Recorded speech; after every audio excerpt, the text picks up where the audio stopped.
It is good to be in the house of the Lord.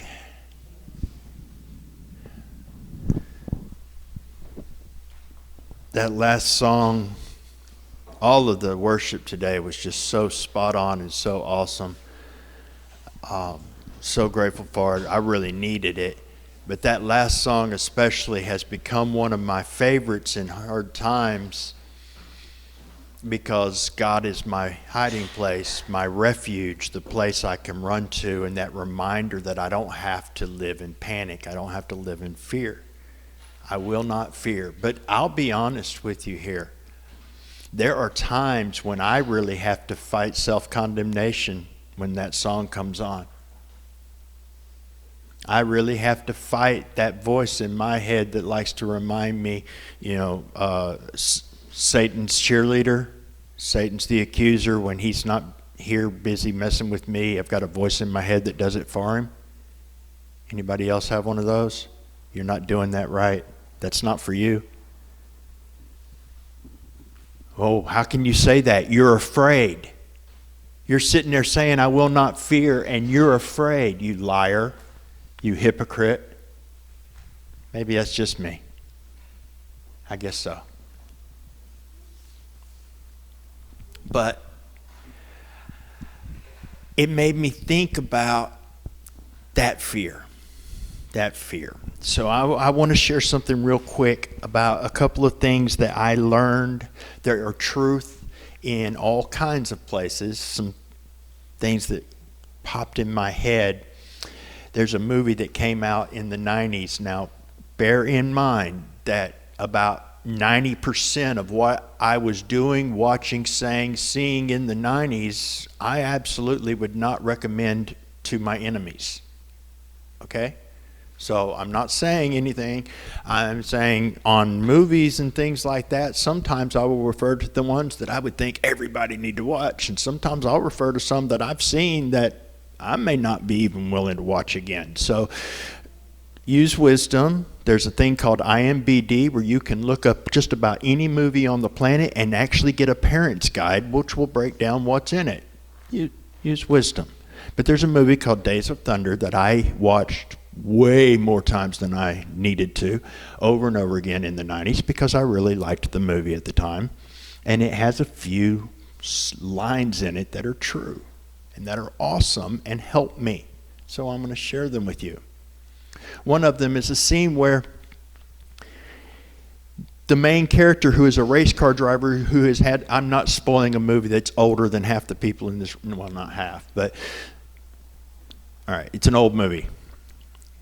Race car driver, he's had a bad wreck. Now he's dealing with fear and he's not doing well, and he thinks he's going to die just about every time he gets in the deal. And he's having a fight with his doctor/girlfriend, and she brings up something that he had told her previously, which is that what he loves about racing is the feeling of controlling what's out of control.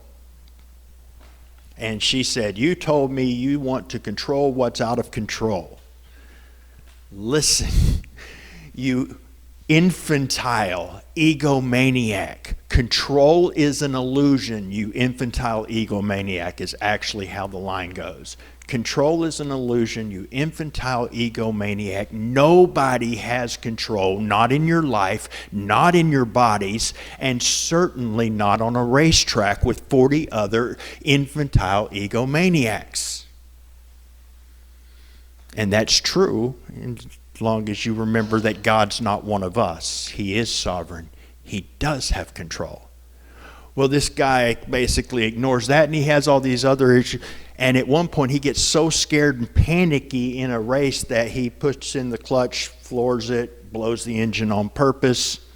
And they have a little thing, and his mechanic calls him on it later when the guy wants him to rebuild a different car for him to race in a different car. And he said, you're afraid. You're afraid if you get in that race car, if you're going to die. And he said, yes, I am. And he said, so what are we talking about here? And he said, fixing this car for me. And he goes, there's no point. And he goes, I'm not getting in my car. I'm getting in his car.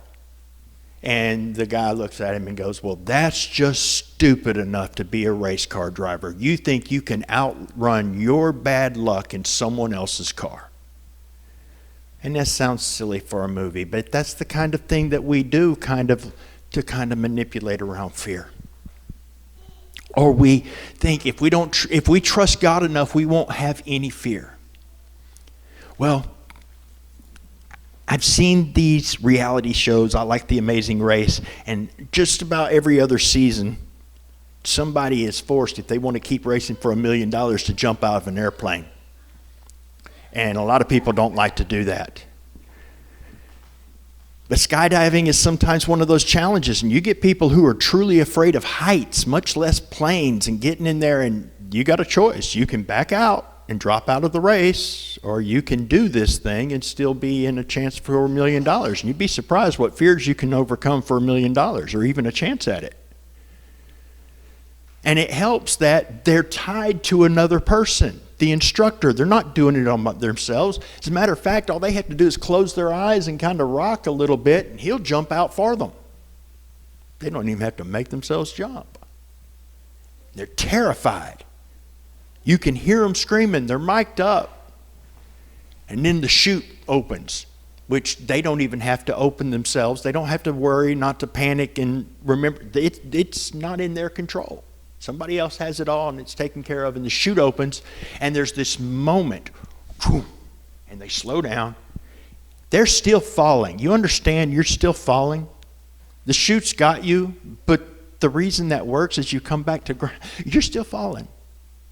You're actually still falling fairly quickly. If you don't take care of how you land, you can break a leg pretty easily because you're not floating like a feather. You're falling. But even those people who were scared before are going, and they're laughing a little bit, and they're enjoying it and talking about how beautiful it is, and they're getting a little peace because they know they're safe. Not all of them. Some of them are scared all the way to the ground. Scared all the way to the ground.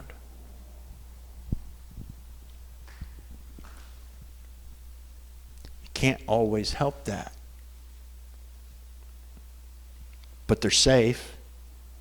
And there's nobody going, well, you didn't realize you were safe on the way down with the parachute, so I'm going to pull you loose and let you fall and let you show what really being not safe is.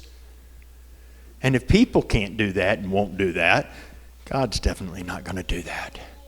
We are like little kids on a roller coaster ride that has a 100% success rate and will never, ever break down.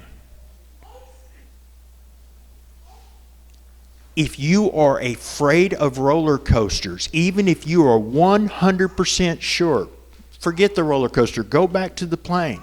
If you have a 100% guarantee from God that chute is going to open and you are going to land safe, some of us could jump with no fear. Some of us, if we had complete understanding that chute was going to open, we could jump with zero fear. Some of us, completely 100% sure that chute would open, would have fear every time we jumped, no matter what. How long that fear lasts would depend. And that's the majority of us. There's a reason why people who have jumped out of airplanes 100 times call it an adrenaline rush each time. You don't get an adrenaline rush if there's no fear. Confidence and trusting God is a place of safety where there can be so much trust, so much assurance that He's got you, that understanding that it is a place of no fear. That is an encouragement and a truth that you can get to, not a condemnation to beat you up if you can't. Because trusting in Him enough to keep jumping out of the plane is still trusting Him, even if you're scared all the way down. What's important is remembering that He's got you. So that in your fear, if you're one that stays afraid, even when you know He's got you, you don't panic and do something stupid like unbuckle your chute harness. Because then He wouldn't have you. Now, God's bigger than, He's got you. But you see what I'm saying? I got scared one time while my dad was giving me a ride. It got wobbly, and I panicked and bailed.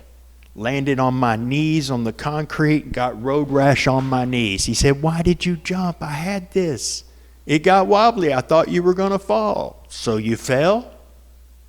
"Well, yeah, I guess so." I mean, we do stupid things when we're afraid. All I'm saying is don't let fear drive you. Let the truth drive you. The truth is He's got us 100%. The parachute will never fail. The harness will never break. It will never fail to open. We're all going to die. Yeah, that's not the end of the ride. He's got it. He's got you. And He proved that when even He, for the joy that was set before Him, faced His fear. Do you really think He stopped being afraid at all of what was coming? No, He was strengthened. And He went to the cross. But He died going, "Father, I don't feel you like I did before. And I feel a lot of shame I've never known. And a lot of guilt." And I guarantee you He felt fear. But it didn't stop what God was doing. It didn't stop there to be victory. And there's no condemnation in being afraid. The condemnation comes from us. God's not beating you up for being afraid. He's saying there's a place of refuge. You can come to me. He's not beating you up for being scared. He's saying, I'm your safe place. I'm the place where you can be afraid without panicking because I've got you. So don't panic. Keep your eye on the one who died and rose and now dwells in you by His Spirit. And thank Him for what He did as we remember that body that was broken for us and the blood that was spilled. Come now as you will.